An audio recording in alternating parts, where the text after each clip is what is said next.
Bienvenidos y bienvenidas a La Comuna. El día de hoy estaremos hablando sobre la situación en Ecuador, país que llevaba desde el 13 de junio en paro nacional y con movilizaciones a nivel nacional. Nos encontramos con Nayeli Moctezuma y Sofía Lanchimba. Ambas forman parte de la Coordinadora de Solidaridad México-Ecuador y nos estarán contando un poco de lo que ha sucedido estos días y de algunas perspectivas a futuro. Para comenzar, me gustaría preguntarte, Sofía, ¿qué es lo que estaba pasando en Ecuador en estos días y de dónde viene esta problemática? Bueno, las movilizaciones que estallaron el 13 de junio, que el día de hoy cumplieron 18 días de movilización, pues tienen un antecedente, digamos, muy inmediato en el gobierno de Lazo, con la imposibilidad de llegar a acuerdos con el gobierno respecto a atender temas urgentes que tienen que ver con el precio de gasolinas, el precio de combustibles, atención a sectores prioritarios como son la salud, la educación, atender el control de precios, sobre todo para productos que vienen desde el área rural, pero que si, digamos, ampliamos un poco la mirada, tiene que ver también con aquellos temas que se agravaron y no fueron resueltos desde octubre del 2019 en el estallido que hubo en ese año, y que si igual ampliamos un poco la mirada, pues tienen que ver con todo el modelo el modelo neoliberal, todo el ajuste estructural que viene siendo implementado sobre todo con mucha mayor fuerza desde el gobierno de Lenín Moreno, ¿no? Entonces, un poco, sí, en este momento tenemos 10 puntos que han sido el tema central de negociación. Lo que está de fondo es la implementación del modelo neoliberal y todas las condiciones de pauperización y de precarización para la vida de los sectores populares que eso genera. Digamos, estamos hablando de crecimiento de la pobreza extrema. Si miras de esos datos, en el área rural vamos a tener incluso porcentajes que duplican al nivel nacional. Si en el nivel nacional tenemos, por ejemplo, un 20% de pobreza, en el área rural tenemos un 40%, tenemos un 70% de la población que ni siquiera puede acceder a la canasta básica. Entonces tenemos condiciones que han ido pauperizándose en las condiciones materiales de existencia de las clases populares. Entonces, todo ese conjunto de condiciones que además vienen siendo agravadas por la implementación del modelo neoliberal, que hace recortes importantes en salud, educación, en todos los sectores sociales, pues tenemos a poblaciones que realmente están sufriendo mucho. Entonces, por eso, digamos, las movilizaciones de este momento, pero también por los diálogos que realmente han sido fructíferos durante este año del gobierno de Guillermo Lasso, ¿no? La CONAIE ya había planteado estos puntos en inicio y, digamos, hemos pasado todo un año de negociaciones, de intentos de dialogar, pero que no han dado resultados. Y frente a esa imposibilidad, se llaman a las movilizaciones el 13 de junio, que en inicio parecían que no iban a tener fuerza, pero que cobran fuerza con la detención del principal dirigente de la CONAIE, que es Leonidas Issa, y en ese momento se activan las bases del movimiento indígena, también se activan organizaciones del movimiento indígena de otros niveles, a nivel regional, provincial, y también otras organizaciones de los sectores sociales que ven en ISA una voz de representación. Entonces, es ese momento que empieza a escalar el conflicto. Y el conflicto ha ido escalando también conforme ha ido escalando la represión del Estado. Entonces, finalmente, todo lo que hemos visto en estas 2 semanas de movilización, el conflicto escalado, mayores niveles de violencia, sobre todo el Estado, ha sido producto finalmente de la imposibilidad de diálogo con el gobierno, ¿no? Entonces, ese, digamos, que sería un poco el panorama general que hemos vivido en estas 2 semanas. Muchas gracias, Sofía. Igual para Nayeli preguntar, ¿desde dónde lees el origen? O sea, ya Sofía nos comentaba varios puntos de los antecedentes, pero ¿por qué es en este momento en el que estalla el conflicto? Bueno, como comentaba Sofía, ya durante este año de gobierno de Guillermo Lasso, la CONAIE, que es la Confederación de Nacionalidades Indígenas de Ecuador, una organización a nivel nacional, había presentado, se habían sentado a dialogar con el gobierno, habían presentado ya algunas demandas, y no solo demandas, sino que propuestas ya concretas, porque desde el paro del 2019 hay propuestas del campo popular en Ecuador que no solo dicen no al neoliberalismo, no al Fondo Monetario Internacional, sino que tienen propuestas de país y de cómo se puede resolver la crisis económica, política, social del país. Entonces, la CONAIE ya venía manejando una agenda con propuestas, y el gobierno de Lasso pues no había dado respuesta.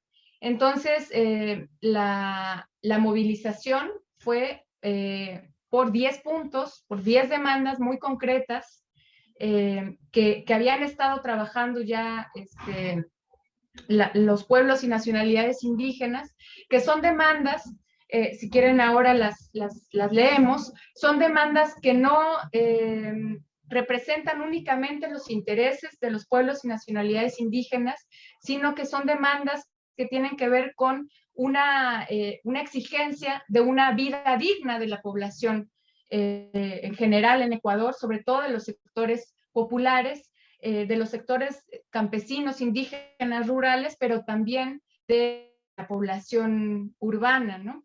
En el paro se vio mucho esta solidaridad de los barrios, por ejemplo, populares de Quito, que acogieron la movilización, que respaldaron, que se solidarizaron con alimentos, con otro tipo de ayudas. La Agenda Nacional de Lucha que propone la CONAIE y con la que se levantan el 13 de junio es por estos 10 puntos. El primero es la reducción y no más aumento en los precios de los combustibles. Otra es el alivio económico para más de 4 millones de familias con la moratoria de las deudas con los bancos. Precios justos en los productos del campo, empleo y derechos laborales, moratoria a la ampliación de la frontera extractiva, sobre todo minera y petrolera, tanto en la Amazonía como en la Sierra Ecuatoriana, el respeto a los 21 derechos colectivos de los pueblos indígenas que ya están consagrados en la Constitución, alto a la privatización de sectores estratégicos, políticas de control de precios y frenar la especulación, mayor presupuesto a salud y educación, y seguridad y políticas públicas para contrarrestar el crecimiento, el aumento del narcotráfico, de la violencia del narcotráfico en el país. Estas son 10 demandas por las que se levantan y le dicen al gobierno, las organizaciones, que el paro no termina hasta que estas demandas sean solucionadas. Y aquí se puede ver que estas, al final de cuentas, son una propuesta que se contrapone al modelo neoliberal, ¿no? Entonces, es la forma en la que el gobierno está reaccionando ahora. ¿Ustedes considerarían que va dirigido hacia proteger este sistema neoliberal que se ha, pues, instaurado en el Ecuador desde hace varios años? Sí, o sea, digamos, si bien en el gobierno de Lenin Moreno lo que tuvimos es un poco un mediador de las élites en el poder, que estaba implementando nuevamente este modelo neoliberal que en Ecuador viene implementándose desde las décadas de los 80, pero que ha tenido su resistencia muy importante, digamos, a diferencia un poco del resto de países de Latinoamérica. Ha demostrado una gran resistencia al proyecto neoliberal, sobre todo durante toda la década de los 90, y por eso Ecuador es muy conocido por destituir presidentes casi, digamos, entre comillas, fácilmente. Toda esa resistencia al neoliberalismo, de alguna manera, digamos, fue un colchón para que todo el modelo no pasara de manera completa. Pero lo que estamos mirando en los últimos años, sobre todo con Lenín Moreno, es de una arremetida nueva del neoliberalismo.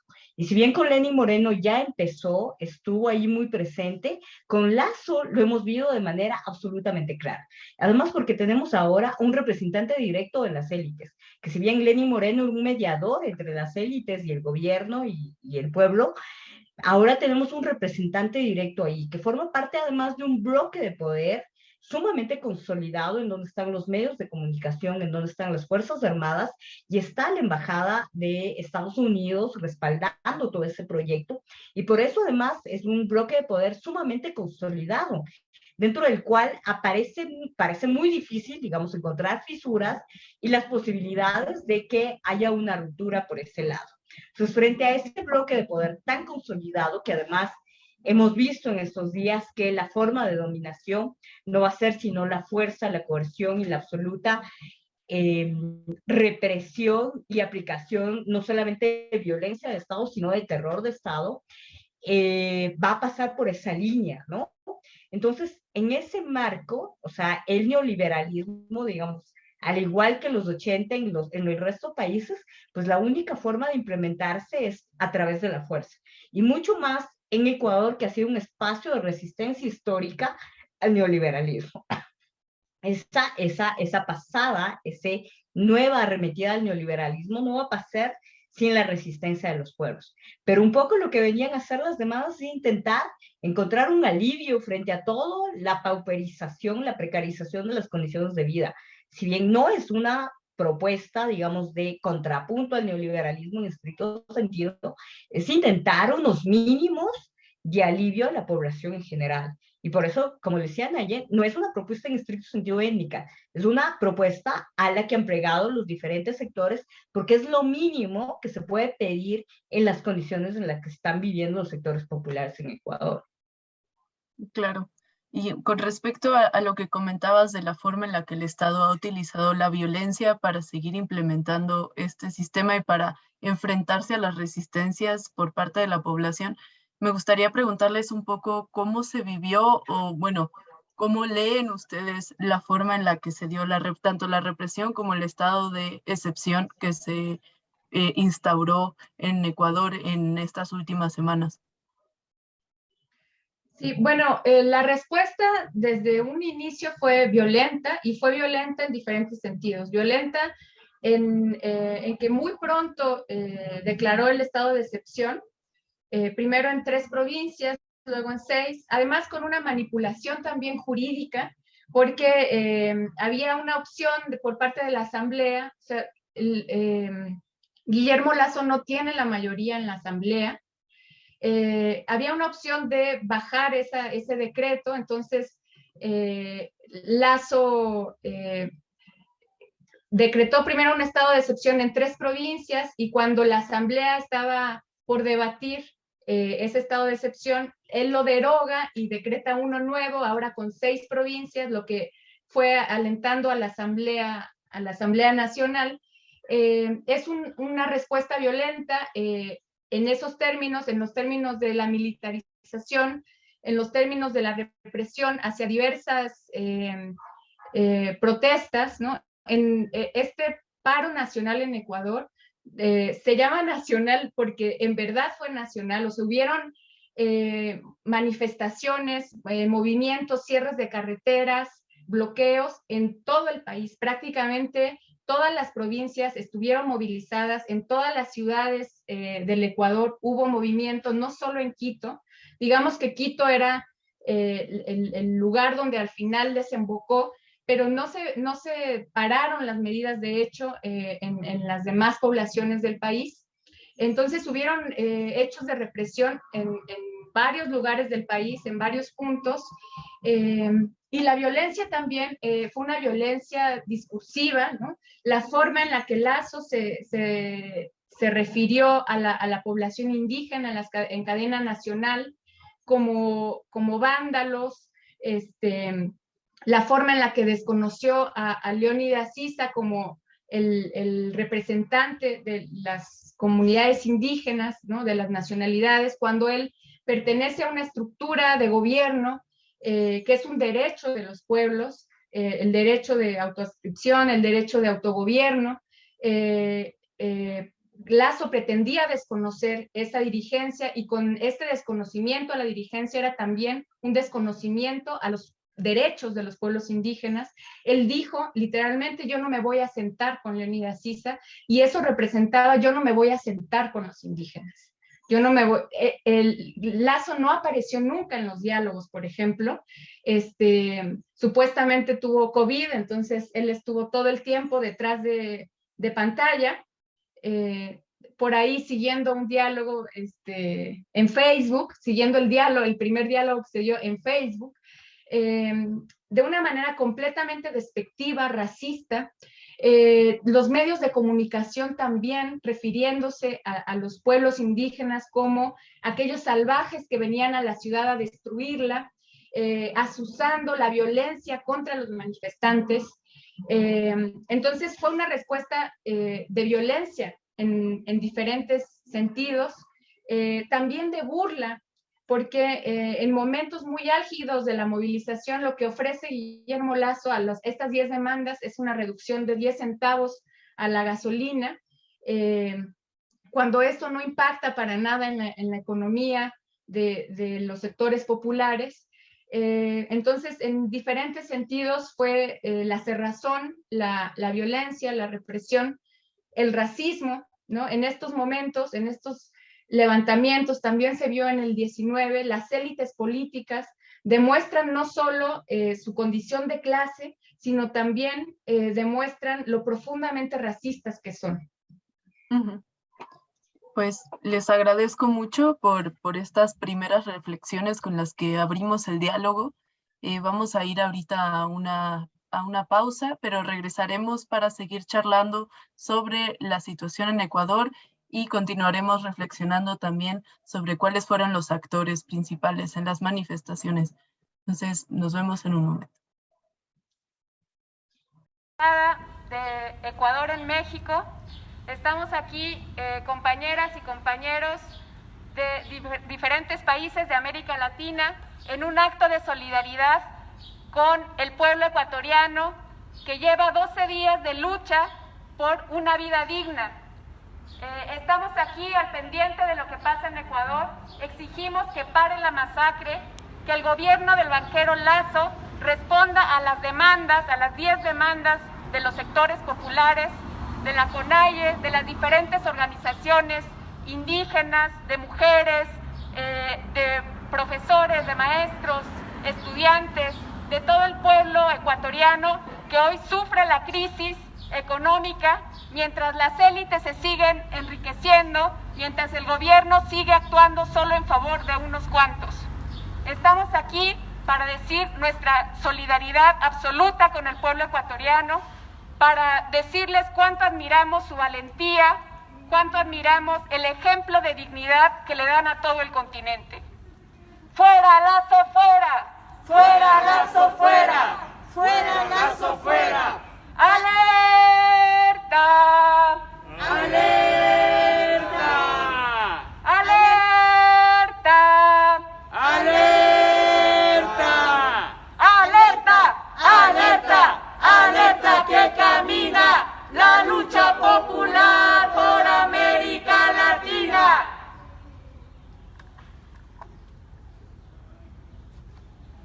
Sean bienvenidas y bienvenidos de regreso a la comuna. Continuamos aquí con Nayeli y con Sofía, que nos cuentan un poco de lo que sucedió estas últimas 2 semanas en Ecuador. Y nos quedamos con varios temas en el tintero. Estábamos hablando sobre la violencia con la que fueron reprimidos los manifestantes en toda la nación ecuatoriana. Y para preguntar también quiénes fueron estos sectores, estos actores que fueron reprimidos, que se movilizaron en estas semanas. Comentaban también en el bloque anterior que no únicamente fue el sector indígena, sino que se integraron otros tipos de personas, de sectores a las movilizaciones, y me gustaría mucho que me pudieran contar un poco sobre esto. No sé si Sofía quieras empezar. Sí, yo, o sea, antes de iniciar con ubicar los actores que estuvieron implicados en el conflicto, digamos, creo que ahí habría que caracterizar muy bien el carácter del conflicto. Y yo creo que en estos días fue sumamente evidente que fue un conflicto abierto y desnudo de clase, con contenidos racistas.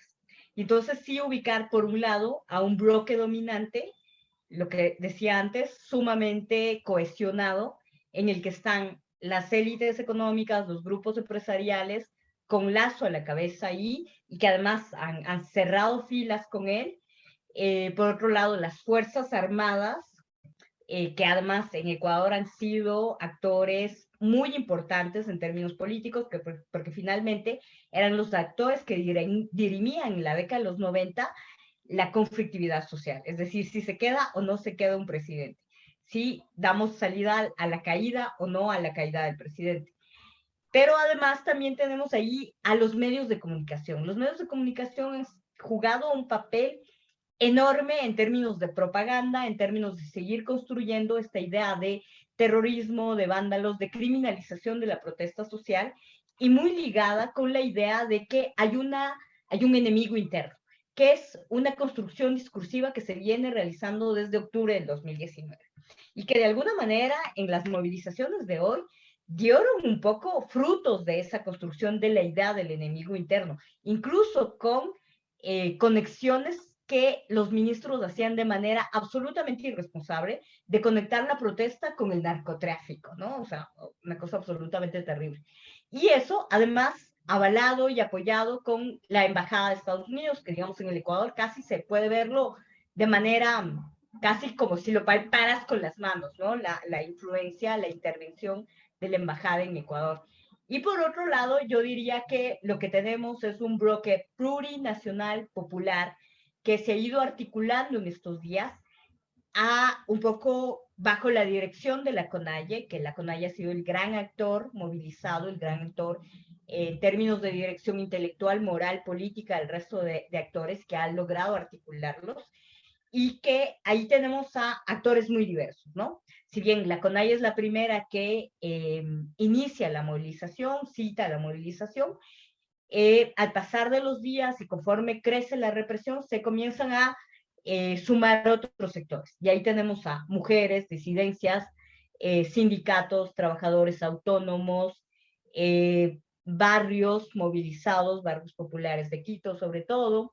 Tenemos también a grupos ecologistas, tenemos a transportistas, a taxistas, digamos, un sinnúmero de sectores que ven en las 10 propuestas planteadas por la CONAIE unas propuestas que logran articular el conjunto de demandas de los diferentes sectores, que si bien cada uno va a tener su propia agenda y sus propias demandas, ven en esos 10 puntos un mínimo de acción que pueda articular el resto, ¿no? Entonces, yo diría que ahí hay dos bloques enfrentados, ¿no? Un bloque dominante que parece muy cohesionado y dentro del cual no se puede encontrar, de hecho, digamos, grietas, y un bloque popular que intenta articularse alrededor de la CONAIE, bajo la dirección de la CONAIE, pero que todavía ahí, digamos, tenemos todavía debilidades dentro de los otros sectores. Si bien la CONAIE es la que pone toda la estructura, la que pone toda la fuerza de movilización, el resto de grupos logran integrarse a la movilización, pero todavía ahí hay fuerzas y carencias que todavía siguen existiendo, ¿no? Entonces, un poco ahí decir que todos esos fueron los actores claves de un bando y del otro, y que actuaron completamente en estos momentos, ¿no? O sea, los medios de comunicación jugaron un papel enorme en toda esta idea de la propaganda, de construir las ideas del enemigo interno, del vandalismo, del terrorismo, de la criminalización de la protesta social absoluta, ¿no? Pues eso.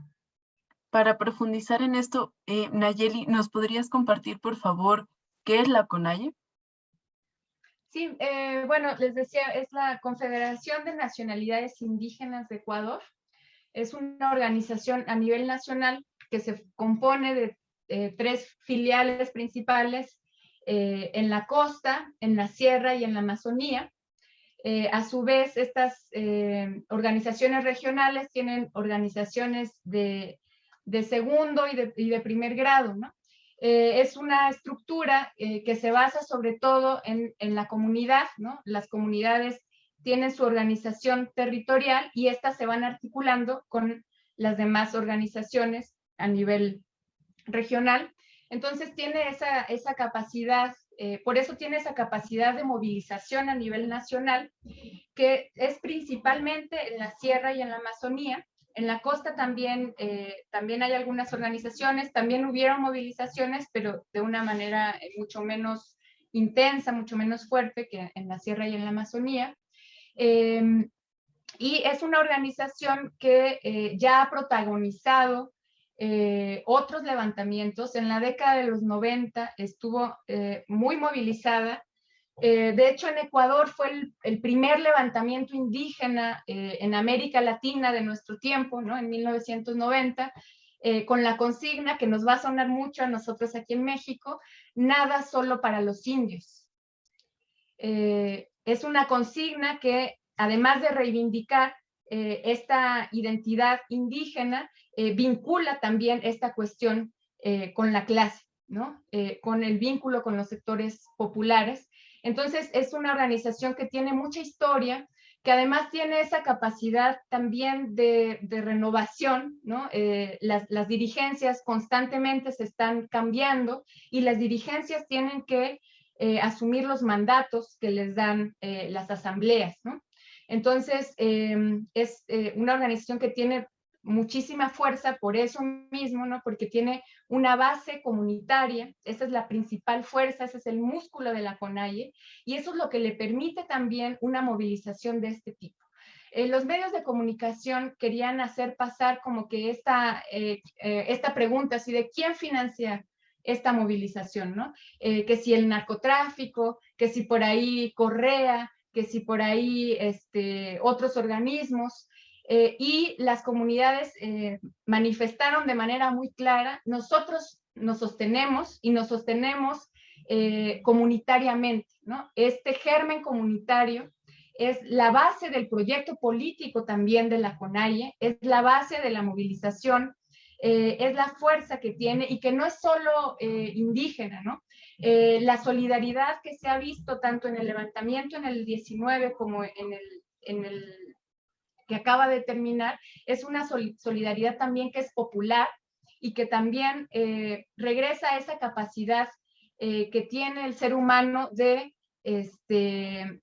buscar una vida digna en conjunto, en colectivo, de identificarse con los sectores populares y es una lógica no de acumulación, sino de solidaridad, de lo poco que tengo, porque eso es lo que hicieron los barrios populares en Quito, eso es lo que han hecho los campesinos, los indígenas en Ecuador: es lo poco que tengo, lo entrego para el colectivo, para una vida mejor para todos, ¿no? Y creo que es un elemento fundamental de lo que que se contrapone a esta lógica neoliberal, esta lógica de acumulación, de extracción de riqueza a los trabajadores, a los territorios, para sacarlo fuera del país, para favorecer élites nacionales y transnacionales. Contra ese proyecto está el proyecto de los pueblos, que es un proyecto comunitario, que es un proyecto solidario, y que en estos levantamientos se ha visto de manera muy clara, y se ha visto también que ahí está la fuerza de la movilización, en este proyecto colectivo. Sí, ahí se puede ver el poder de convocatoria, ¿no? Que existe desde estas organizaciones que, a final de cuentas, pues están poniendo un frente, ¿no? Desde la comunalidad a un individualismo también mercantilista que viene desde este nuevo, o no nuevo, desde los 80s, desde este neoliberalismo, ¿no? Que lo requiere para funcionar. Y bueno, quería profundizar un poquito, aunque sea brevemente, pero para escucharlas, con respecto a el papel de los medios de comunicación durante estas 2 semanas.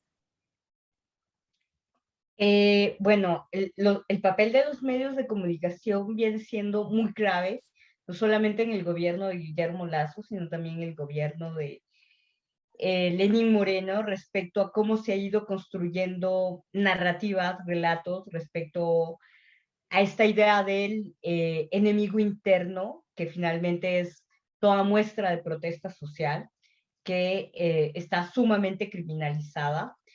La idea del terrorismo, el vandalismo, es decir, no se asume a la protesta social como una protesta válida, legítima, sino como toda muestra de terrorismo, de salvajismo, de vandalismo, etcétera. Pero creo yo que ahí, digamos, si hablamos en medios de comunicación, también habría que hablar del papel que han jugado los medios comunitarios de comunicación, los medios alternativos de comunicación, que estos días literalmente han estado poniendo el cuerpo en las calles para intentar informar a el resto de la población que no consume, digamos, la información de los grandes medios de comunicación, sino que intenta estar activada por estos otros medios, como son el mismo medio de comunicación de la CONAIE, Guambra Radio, etcétera. Digamos, tenemos ahí a varios que sin tener una comunicación de orden masiva, de alguna manera han servido como un puntal para ir viendo las noticias desde otra mirada y desde otra perspectiva, ¿no? No llegan a tener, obviamente, un contrapeso con todo lo que son los aparatajes de los medios de comunicación enormes que tenemos. Y digamos, ahí hay pérdidas enormes, hay batallas perdidas enormes respecto a lo que serían los medios de comunicación y cómo han tratado la protesta social, cómo han tratado de manera absolutamente racista, de manera absolutamente clasista a las movilizaciones en estos días. Y justamente por eso también hemos visto episodios de violencia al interior de las protestas que impedían filmar a los periodistas, ¿no? Porque los ubican, digamos, como expresiones del poder. Finalmente, expresiones que solamente lo que hacen es intentar manipular las noticias, intentar manipular la verdad para mostrarla conforme al poder. Y eso viene siendo, digamos, desde hace unos años, desde hace varios años, y que se sabe que hay pautas ahí, pago directo para que los periodistas digan las noticias conforme requiere el poder, ¿no? Conforme requiere el Estado. Entonces, han sido un actor clave, siguen siendo un actor clave, y un poco los medios comunitarios alternativos ahí lo que intentan es hacer dar un poco un alivio en el sentido de intentar encontrar otro tipo de miradas, ¿no? Pero que no logran ser un contrapeso, ¿no? Hay que ser claros. Sí, desde el financiamiento, ¿no? O sea, incluso en México, yo creo que en toda América Latina o en el mundo, los medios alternativos, pues es subsistir desde lo comunitario, ¿no? Entonces eso es muy bello, pero tiene muchos retos también en cuestiones de difusión. Y pues para quienes nos estén sintonizando después, decir que estamos grabando el día 30 de junio y el día de hoy parece que se firmaron algunos acuerdos con respecto, bueno, entre el gobierno de Lasso y pues los manifestantes. Y me gustaría preguntarles a ustedes qué posibilidad ven que la firma entre el gobierno de Lasso y la CONAIE sea exitosa para mantener la paz y para lograr cumplir los acuerdos y las demandas que están pidiendo los pueblos y pues la población ecuatoriana. Y Nayeli, no sé si quieras comenzar. Sí, bueno, hubo un acotamiento, digamos, a la firma, o sea, la CONAIE firma estos acuerdos, pero también dice que le dan 90 días al gobierno para que estos acuerdos empiecen a ser efectivos. De lo contrario, pues van a regresar las movilizaciones. Entonces, no es una entrega de la confianza a ciegas, sino sí estaba ya en un momento, o sea, 18 días de movilización había sido muy fuerte tanto para los movilizados como para el pueblo en general, porque como decíamos, se bloquearon vías, empezó a haber desabasto, ¿no? Por ejemplo, en Quito. Entonces, ya era una situación insostenible, entonces era necesaria una salida, y esta salida que dan los pueblos es a partir de esta firma en la que hay compromisos por parte del gobierno en cada uno de estos 10 puntos. Bueno, está este llamado de las organizaciones a estar alertas y a que se dan 90 días para que se empiece a llevar a cabo. De lo contrario, van a seguir las movilizaciones. También me parece importante mencionar que, bueno, en este paro hubieron 5 compañeros asesinados. Entonces, esa muerte de los pueblos, algunos muy jóvenes, padres de familia, son muertes que no se van a dejar de lado, ¿no? No murieron en vano, y por eso continuaron el paro hasta conseguir resultados. Entonces, yo creo que pues el gobierno está muy presionado para cumplir estos acuerdos, y de no hacerlo, pues van a seguir las movilizaciones. Es digamos, en lo que tenemos claridad. No sabemos si el gobierno va a seguir actuando como hasta ahora, porque ha actuado de manera muy tramposa, muy violenta. Se sienta al diálogo, pero después lo cancela, deroga el estado de excepción y después de unos días lo vuelve a implementar. Entonces, no es un gobierno confiable, pero en lo que se tiene confianza es en esa capacidad de movilización y en esa responsabilidad que tienen las organizaciones con las bases, y también con los cientos de heridos, más de 300 heridos, con los muertos, ¿no? Y con todo el esfuerzo que han hecho las comunidades para obtener estas demandas. Claro, pues muchas gracias. Con eso damos por terminado el segundo bloque y regresamos en unos momentos.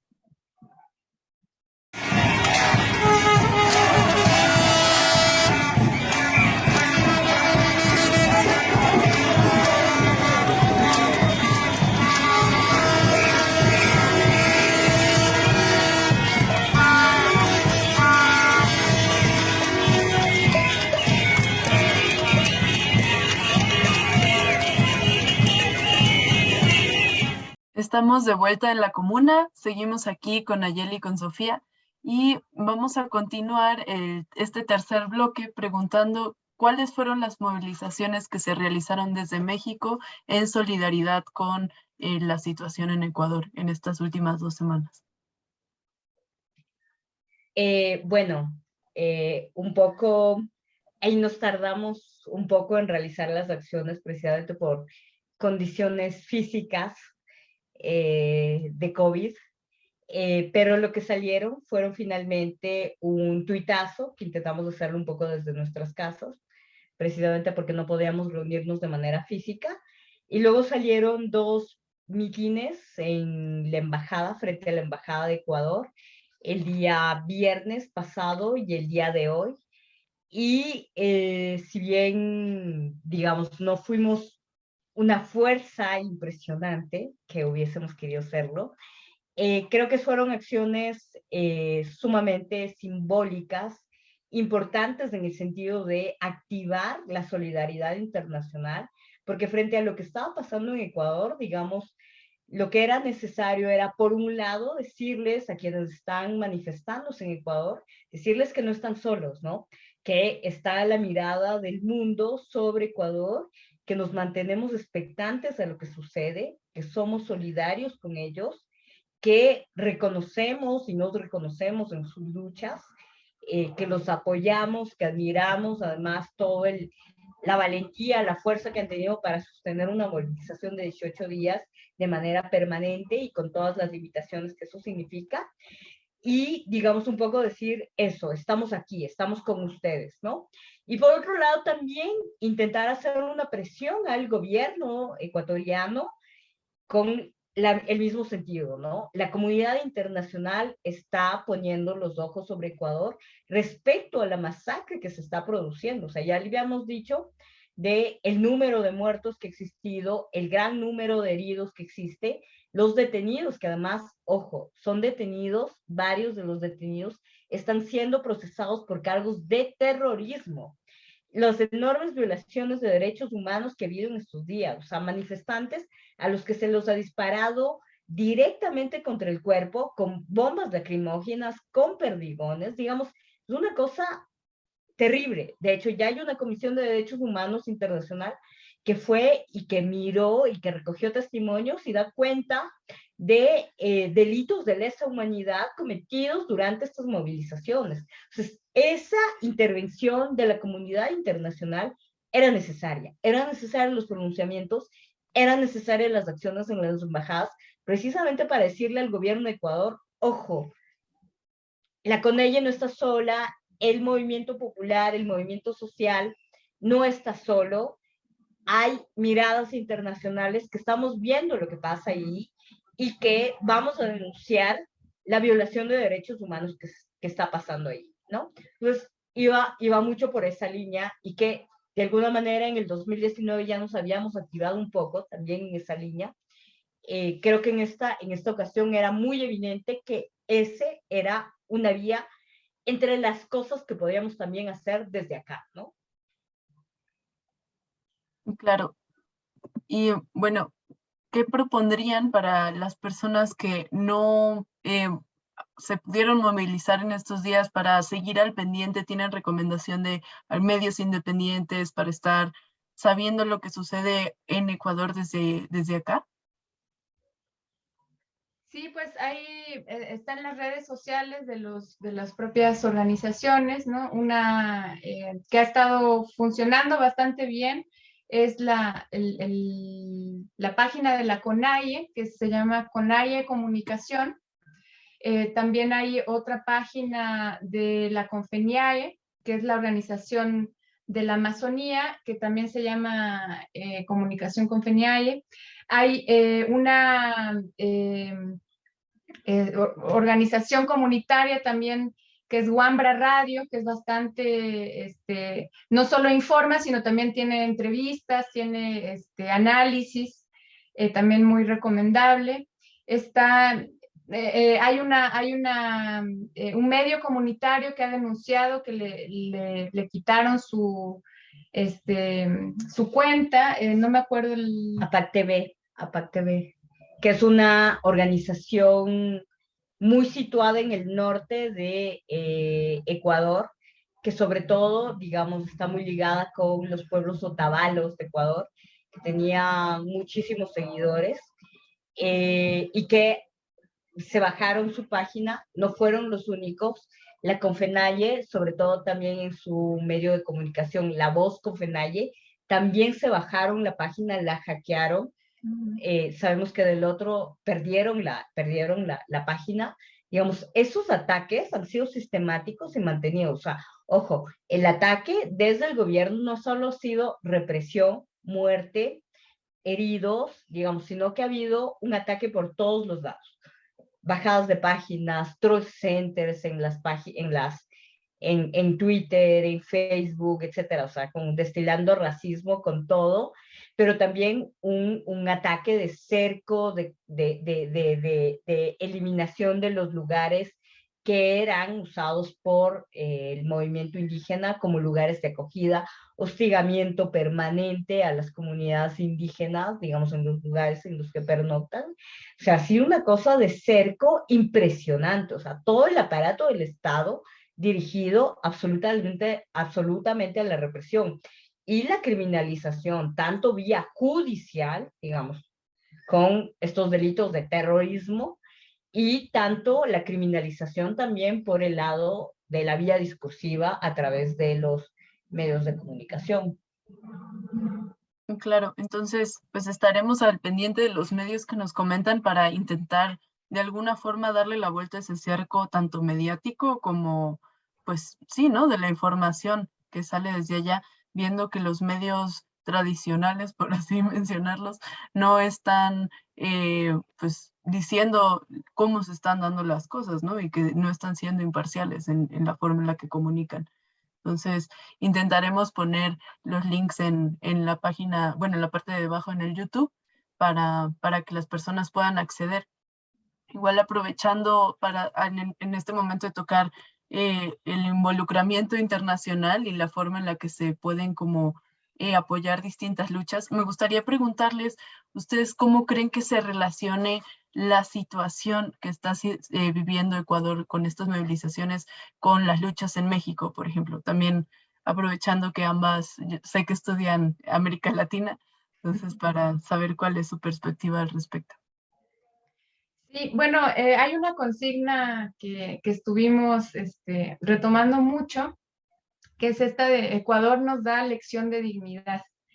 Entonces, Ecuador nos muestra que que los pueblos no tienen por qué someterse a las malas decisiones de los gobiernos, que si los gobiernos solo velan por los intereses de unas cuantas élites, por los intereses transnacionales, los pueblos tienen todo el derecho a defenderse y a defender sus intereses, ¿no? Los intereses populares. Nos enseñan que la movilización sirve. En Ecuador han tenido un freno histórico al proyecto neoliberal. En la década de los 90 hubieron 7 presidentes, y esto fue porque fue una década en la que se quisieron imponer las políticas y los pueblos no se dejaron, ¿no? Y los pueblos siempre han estado en pie de lucha para frenar esto. Que la crisis capitalista que se vive en todo el mundo y que padecemos todos los pueblos, es una crisis que no estamos dispuestos a pagar los sectores populares, ¿no? Me parece que es una lección bien importante. Y bueno, hay muchas, aunque parezca que no, sí hay padecimientos, digamos, similares en términos de crisis, en términos también para los pueblos indígenas, de despojo a los territorios, de proyectos, megaproyectos, que se dice que son proyectos para el bienestar de toda la nación, pero en realidad siguen siendo proyectos de despojo, siguen siendo proyectos de un colonialismo interno en el que hay pueblos que se tienen que sacrificar por el progreso de la nación, y en Ecuador ha sido muy claro que ni la extracción petrolera, ni la extracción minera, ni toda esa riqueza que sale del subsuelo ha sido beneficio para las comunidades, ¿no? En México tenemos ahora también varios pueblos en lucha por defensa de sus territorios, y que son pueblos que no están, cuyas demandas históricas no están peleadas con las necesidades populares, ¿no? Porque a veces nos quieren poner un falso dilema entre como respetar la naturaleza o que haya riqueza para todos, pero no es así. Hay una forma de producir, de organizarse, que no es una vía de acumulación, que no es una vía de despojo, y que es una vía que busca la dignidad colectiva, ¿no? Entonces yo diría que esa es como una gran lección, digamos, de estas movilizaciones en Ecuador, para México, ¿no? Esta capacidad de salir a las calles y de no dejarse, ¿no? También velar por este interés colectivo. Ujú. Sí, igual invitamos a todas y todos quienes nos están viendo que chequen en los otros videos de la comuna sobre resistencias que tenemos en México, tanto en contra del corredor transísmico, en contra del Tren Maya, lo que sucedió en Morelos, el asesinato de Samir Flores, en el caso mexicano, ¿no? Para contextualizar que lo que sucede en Ecuador desafortunadamente sucede en toda América Latina, ¿no? Y que efectivamente Ecuador, con esta serie de movilizaciones, pues 18 días estar movilizados es una gran lección, ¿no? Para el resto de la región, y decir como, claro, pues es que se pueden lograr cosas, ¿no? A través de la organización comunitaria. Sofía, no sé si tú tengas algún análisis de qué significa estas movilizaciones para la región, o sea, en el contexto regional.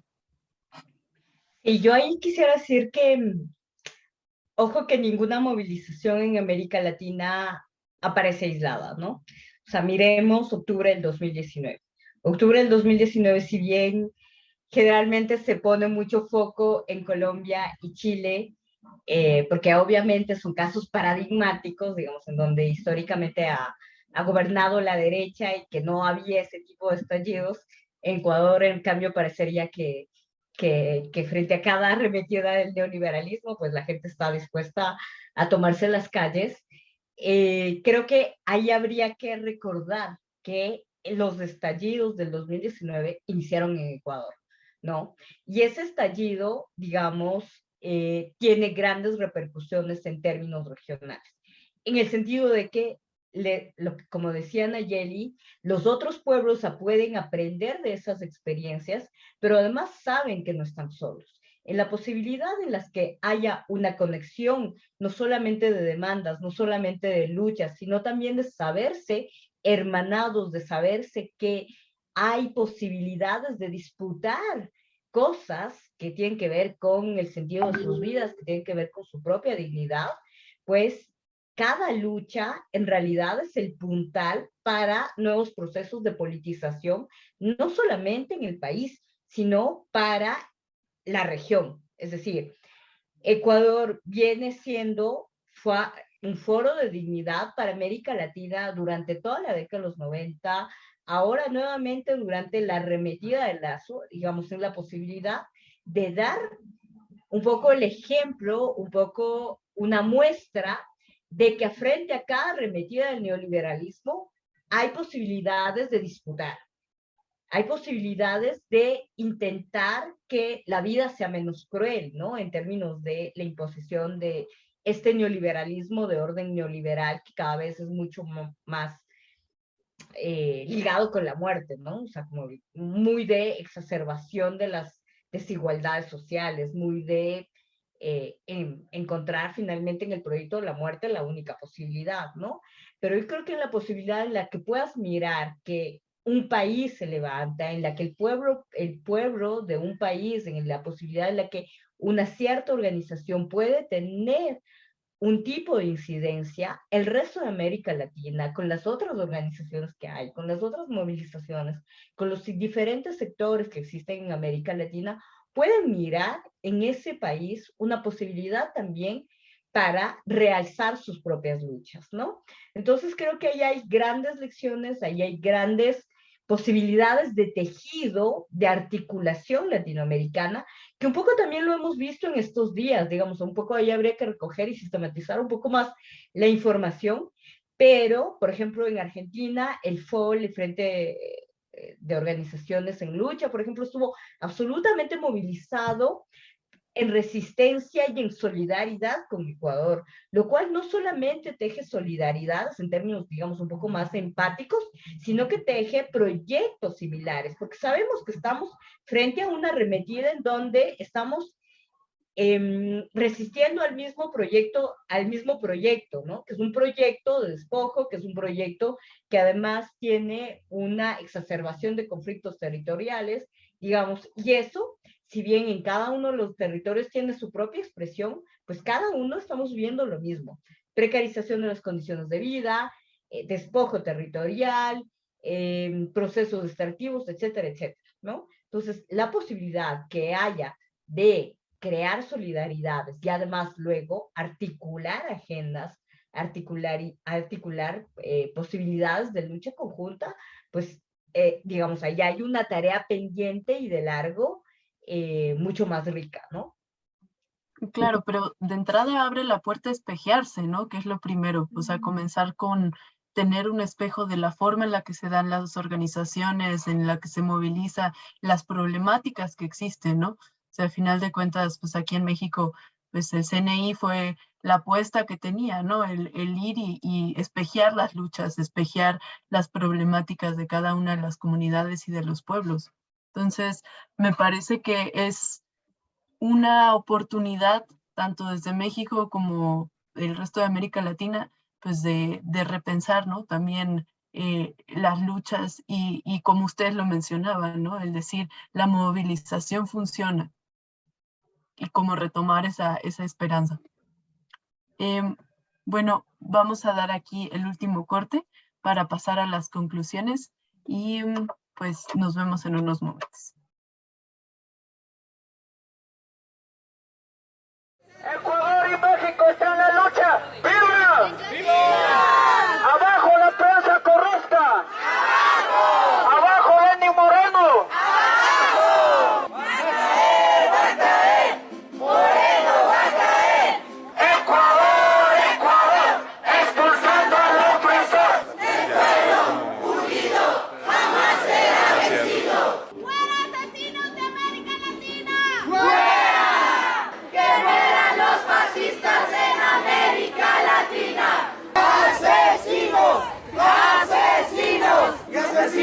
profesionales, mafias gubernamentales y asesinos profesionales. Ecuador, escucha, México está en tu lucha.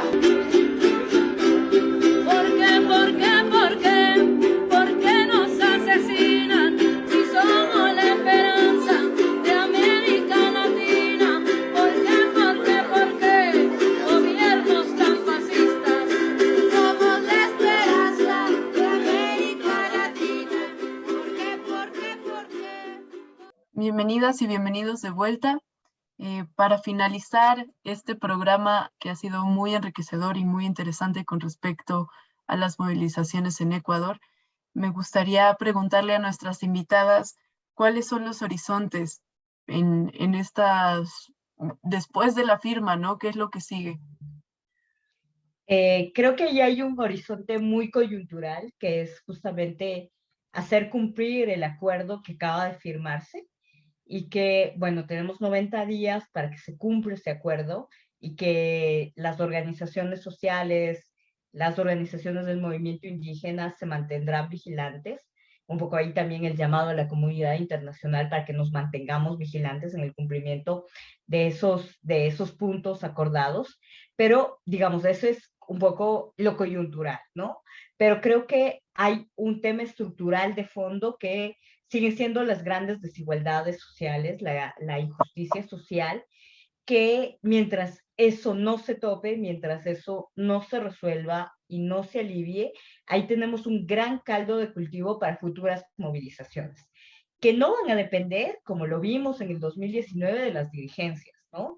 Que van a ser movilizaciones que estallen por las propias contradicciones internas que tiene el capitalismo, ¿no? En el sentido de que no puede hacer posible la reproducción de la vida de la gente en estricto sentido.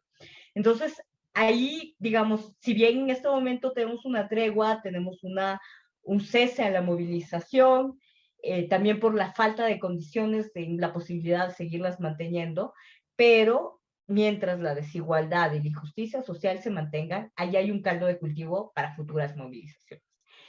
Pero creo que igual frente a eso, una gran tarea del campo plurinacional popular es construir una articulación y un bloque que en realidad sea un bloque que logre condensarse y que logre generar fuerza y poder para enfrentar toda la arremetida del neoliberalismo que va a seguir pasando, ¿no? Que nos va a seguir pasando cuenta.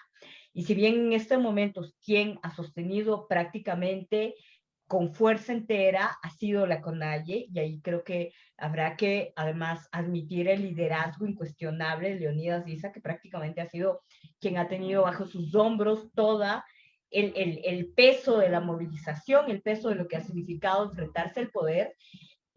Nos queda al resto del campo popular, a las mujeres, disidencias, trabajadores, autónomos, sindicatos, estudiantes, etcétera, etcétera, trabajar en esa organización y confluir en un bloque plurinacional popular que tenga un mayor peso y un mayor nivel de cohesión, que eso nos ha faltado mucho, ¿no? En estos días, si bien de alguna manera ha habido una articulación muy contingente, esas articulaciones que se construyeron en el 2019 no se sostuvieron hasta el día de hoy. Y por eso también el bloque popular aparece, digamos, debilitado. Y la única que puede sostener ahí la movilización es la CONAIE. Entonces no le podemos seguir dejando toda la tarea a la CONAIE. Entonces, ahí hay una gran tarea pendiente de construcción de fuerza, de articulación en el campo popular. Sí. Claro, ¿no? Y también pensar que es durante el COVID-19, ¿no?